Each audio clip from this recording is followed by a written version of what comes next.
Next team, Penn State. Remember what I said last week?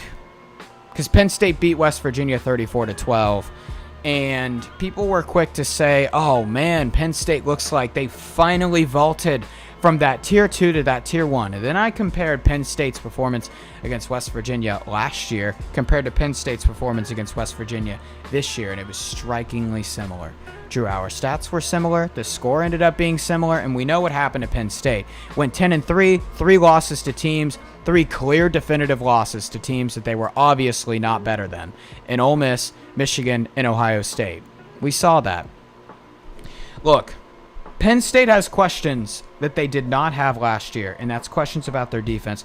Their secondary struggled. I did not see this coming. Connor Bazelak in the first half was completing like 75% of his passes. Like, Bowling Green was beating people at the line of scrimmage. They're running a lot of mesh and just getting people open right towards the middle of the field, 5 yards in. And honestly, Penn State's linebackers kind of struggled to defend it. Look, losing defensive coordinators, and this went under the radar for Penn State because all that people could talk about was, oh, we got the new offensive coordinator from Kansas.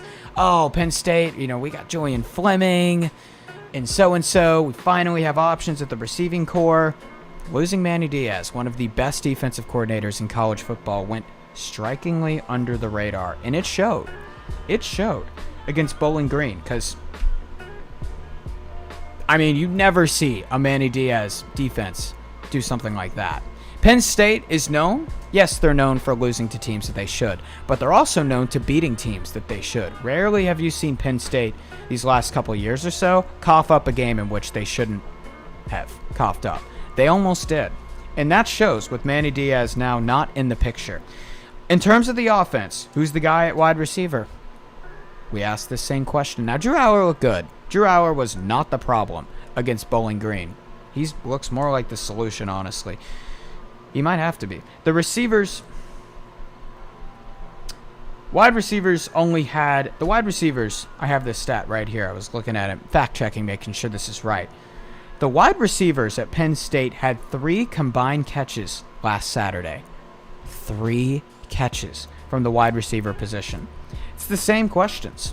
And Penn State's got a favorable schedule, so they potentially might be able to get away with it in the regular season. Now, when they go in the playoff and all of a sudden you can't just throw, Tyler Warren gets shut down and you need a vertical threat, that might really come to cost them.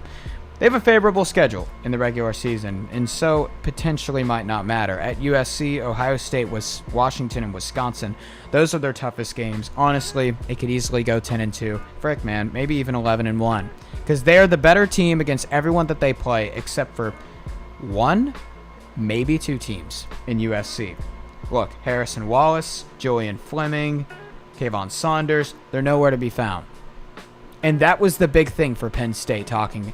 And what we've talked about is Penn State needs an air threat, needs a deep threat, someone to generate explosive plays, because that was their issue last year. And Tyler Warren's good.